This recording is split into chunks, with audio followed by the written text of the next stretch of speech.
పిల్లమ్మగడ్డ, ఉప్పరిగడ్డల్లో ఆ ప్రాంతంలోని ఇతర వాగులలో పారిశ్రామిక వ్యర్థాల విడుదలను నిలిపివేయడానికి తక్షణం చర్యలు తీసుకోవాలని హెచ్ఆర్ఎఫ్ డిమాండ్ చేస్తోంది. ఈ ప్రాంతంలో పారిశ్రామిక వ్యర్థాల విసర్జన గురించి కోర్టు పర్యవేక్షణలో కానీ, స్వతంత్రంగా కానీ ఒక శాస్త్రీయ పరిశోధన జరిపించాలని ఈ సంస్థ కోరుతోంది. కాలుష్య ప్రభావిత గ్రామాల్లో సమగ్రమైన ఆరోగ్య, పర్యావరణ ప్రభావ అంచనా జరిపించడం తక్షణ అవసరం. చట్టాన్ని ఉల్లంఘిస్తూ విషపూరిత వ్యర్థాల విడుదలకు కారకులైన పరిశ్రమలపై కాల పరిమితిలోపు క్రిమినల్ కేసులు నమోదు చేసి ప్రాసిక్యూట్ చేయాలి.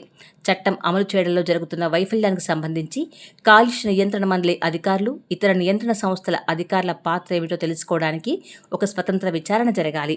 ఈ పర్యావరణ నేరానికి సహకరించిన వారిపై క్రిమినల్ చర్యలు తీసుకోవాలి.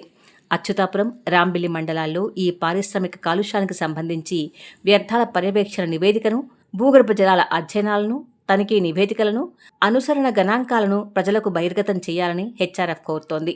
ఈ ప్రాంతంలోని గెడ్డలు, ఏరులు, కాలువలు, చెరువులు, వ్యవసాయ భూములు, ప్రభావిత తీర ప్రాంత, సముద్ర పర్యావరణ వ్యవస్థల పునరుద్ధరణకు, పునరుజ్జీవనానికి చర్యలు తీసుకోవాలి. సుదీర్ఘకాలం పారిశ్రామిక కాలుష్యానికి గురై జీవనోపాధి కోల్పోయిన, ఆరోగ్యం దెబ్బతిన్న బాధిత ప్రజలకు, ముఖ్యంగా రైతులు, మత్స్యకారులకు నష్టపరిహారం చెల్లించాలి.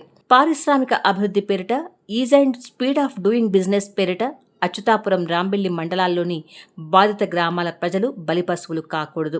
పర్యావరణ పరిరక్షణ, ప్రజా ఆరోగ్యం, అభివృద్ధికి ఆటంకాలేమీ కావు. అవి ఒక ప్రాథమికమైన రాజ్యాంగ, మానవ హక్కుల బాధ్యత.